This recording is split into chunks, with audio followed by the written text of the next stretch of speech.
Okay, good morning. This is Debbie Davis. It is January 13th, 2025, or 2026, sorry. Okay, so we have, so I wanted to touch on what's happening here with ICE and some of the people videotaping, like I videotaped yesterday.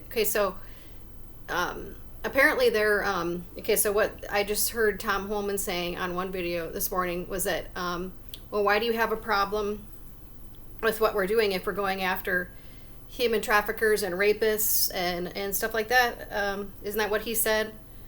Okay, I'm sorry, the reason why we have a problem with that, Mr. Holman, is because that's not your job as Homeland Security.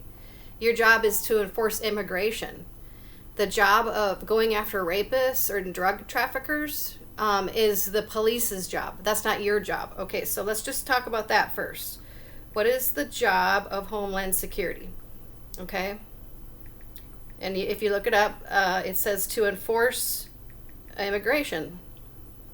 Okay, job of Homeland Security, DHS. Okay, we're talking about Kristi Noem and this Tom Holman guy, and I really don't know anything about this Tom Holman guy. Does anybody know anything about him? I know he just showed up, like on the scene out of nowhere, and I don't know anything about him. Is to secure U.S. from threats by coordinating efforts in anti-terrorism, border security, immigration enforcement, cybersecurity, disaster response.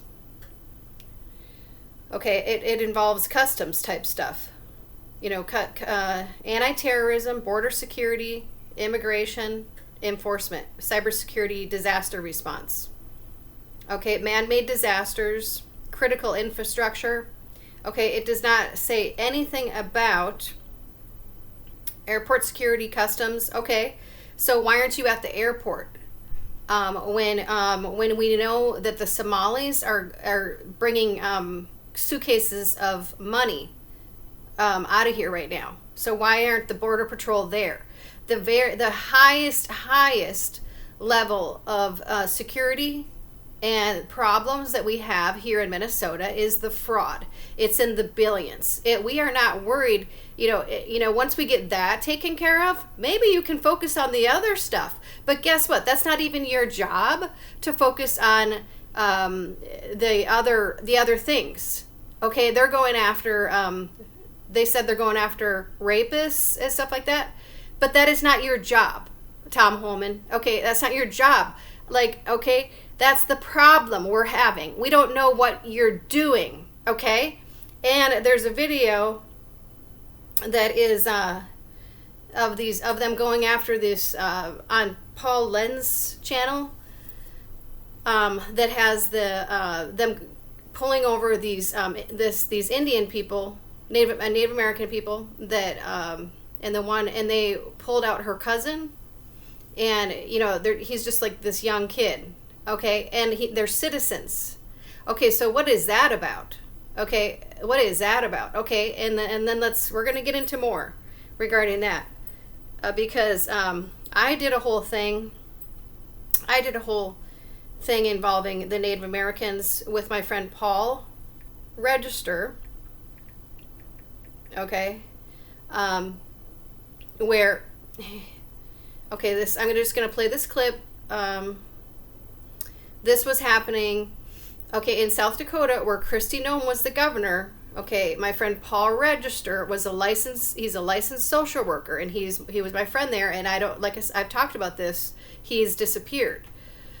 Okay, so what happened regarding the Indians there is that there was a developmental center that they were forced into. They're forcing, and this is Kristi Noem's state, South Dakota, okay, where her and John Thune, okay, are, we're in charge there, okay. They're forcing the Native Americans into these developmental centers, and they're abusing them, okay. He was a social worker trying to report the abuse, okay. Then he finds out that Then he started questioning, it seems to me like these people are not disabled. Like Tawny Rockwood was one of his patients as a social worker, and she was very smart. She wasn't disabled. And he said, it seems to me that a lot of these kids are not disabled. They're smart. So why are they being in here? Why are they even in here? Why are they being forced in here? They're not really disabled. And he found out that the federal government, the state of South Dakota, was being paid $79,000 per Indian person that they would label as disabled. This was started under Obama. Okay, they were being paid to purposely put them in these centers. Okay, this is the Native Americans are doing this too. Okay, then that's fraud. That is fraud, Kristi Noem and Tom Homan. And what you did in South Dakota there is fraud. Okay, you are legally putting people in this facility that weren't disabled.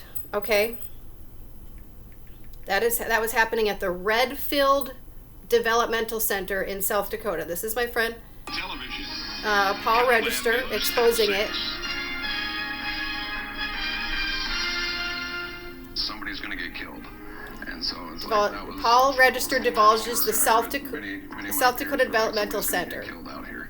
And so it's like reached a point where it's like somebody's got to do something. This man left his job at the South Dakota Developmental Center in Redfield last night to go public about ongoing safety problems at the facility that he says are a threat to the people who work there, the community, and the clients themselves. Good evening. The South Dakota Developmental Center in Redfield has 140 residents with severe developmental disabilities. That's not true. The center has 340 employees, but has short nearly 50, a big jump since the beginning of 2015 when only 12 positions were open. A counselor who just resigned his job says the worker shortage stems from management and an unsafe working environment. Now he's going public with his concerns. In her latest Kettleland News investigation, Angela Kennedy joined us with his story and a response from the center's director. Well, Paul Register worked for the center for a decade. He tells us he had a perfect employment record and has been trying to get the head of Human Services of South Dakota to correct problems at the Redfield facility for months. When nothing changed, Register resigned yesterday in hopes of protecting his former co-workers. Happy clients and workers are all you see in this video of the South Dakota Developmental Center. But for months, the worker shortage has been growing here. Okay, so I'll just get to the says the back center here. is making changes to provide a safer environment. Is it all right now in place? No. Does every single person have it? Human Services Secretary Gloria Pearson at the end of November. He says 3 days later, Pearson paid a visit to the facility and met with management, but nothing has changed. They basically know that all this is taking place, but they're turning a blind eye to it. I am aware that there was a petition signed. Nothing was ever done to improve the conditions or anything.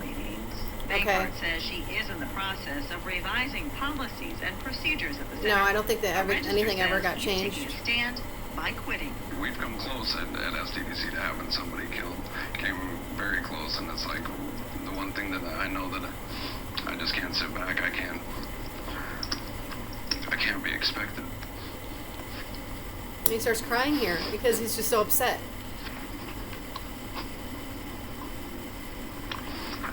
I can't be expected to sit back and watch it being one of my friends and know I didn't do anything. Okay, so we can't just sit back anymore. Okay. Anyway, so there's another thing here that I wanted to point out that happened here in Minnesota that a lot of people don't know about. It's because I went to this museum called the Treaty Site History Site. Okay. And this was it was about an event that happened here to the Dakota people, the Native American people, in 1851, Treaty of Transverse des Sioux. It's a museum here in St. Peter, Minnesota. Okay, and it's called a Treaty Site History Site. Okay, if you haven't seen this museum and you're in Minnesota here, I highly recommend coming down and seeing this. There's so much history here that we were never taught about what happened to the Native American people and how they got forced out of their land illegally. This treaty, okay, and there was 38 Dakota men executed by hanging December 26, 1862, following a Les Dakota War, and they were charged illegally with war crimes, some kind of war crimes, and it wasn't even true. They wasn't even they weren't even real charges. Okay, that happened. That was something very tragic. It was considered one of the it was considered one of the largest mass executions in history at the time. Okay, it was a big deal. Okay, and then if you go to the treaty site, you see, okay, so what happened is they were, they did this, they illegally pushed them out of their land here. And here's how they did it. They, excuse me. At first there was like fur traders that came by that got them to trust them a little bit. They'd been doing fur trading, and they tried building up trust. But really they were part of the ones in the end taking their land. Okay, and so anyway, they basically, didn't really give them an option, because they were they made them sign this treaty, and it wasn't even in their language. Okay, but what they were it was like they were having a hard time surviving. Okay, and what happened is they promised them money for schools and to survive and everything like that if they would just give up their land. And they didn't even know what they were signing. There wasn't any legal back then that they could actually, okay, and they were told that they would be paid, and it was a treaty, it was a contract, and they never followed through on the contract. They never got any money at all to they never upheld their end of the contract to give them any money at all to survive, and they were forced off their land illegally, and many of them starved to death because they were never given any money that they were promised. So basically their land was illegally stolen from them. Okay, and it has never been validated or made they've never made good on that. Okay, and at the time, it was President Lincoln actually assigned a special investigator to come out and investigate what happened here. And guess what the investigator said? There seems to be fraud involved here. Can you imagine fraud in Minnesota? That's exactly what it says in the museum. I mean, I just started cracking up. I'm like, here it says it right in one of the cases of the museum. It seems to be fraud, is what the special investigator said. I mean, I was just like cracking up. I was just like, this is just crazy. Okay, so that's what happened here in 1851. Okay, and so there's history here, and it's like they've already been through so much. And then it's you got Homeland Security targeting, there's these Native Americans again. I mean, it's just like, I think they're upset because a lot of them are starting to rise up and be strong again, and realize and come together again and realize, because they were mistreated so badly, and for them to start target them again. I mean, these were two citizens that they grabbed. Okay, it doesn't make any sense. What exactly are you doing? That is not your job at all, to be involved in drug trafficking or rape or whatever. Your job is only to enforce these things. To secure the U.S. from threats by coordinated efforts in anti-terrorism, border security, immigration enforcement, cybersecurity, or disaster response. Okay, what are you doing grabbing citizens out of their cars and stuff? Okay, this is what, we all need to just look up what their jobs are here. And how are you triaging, like why don't you think that the fraud in Minnesota is more important than the other stuff? Why are you targeting the other people when you should be targeting the fraud first? And why aren't you at the airport arresting the Somalis that are taking suitcases, bringing millions out of Minnesota? Why aren't you there? Okay, why aren't you there right now? Okay, this is the problem I'm having. And and like I said, we already know the fraud that was involved in South Dakota there. Okay, and so I'm just gonna, I just, that is the problem that I have, and so I just recommend people to ask, to ask these questions. Okay, like.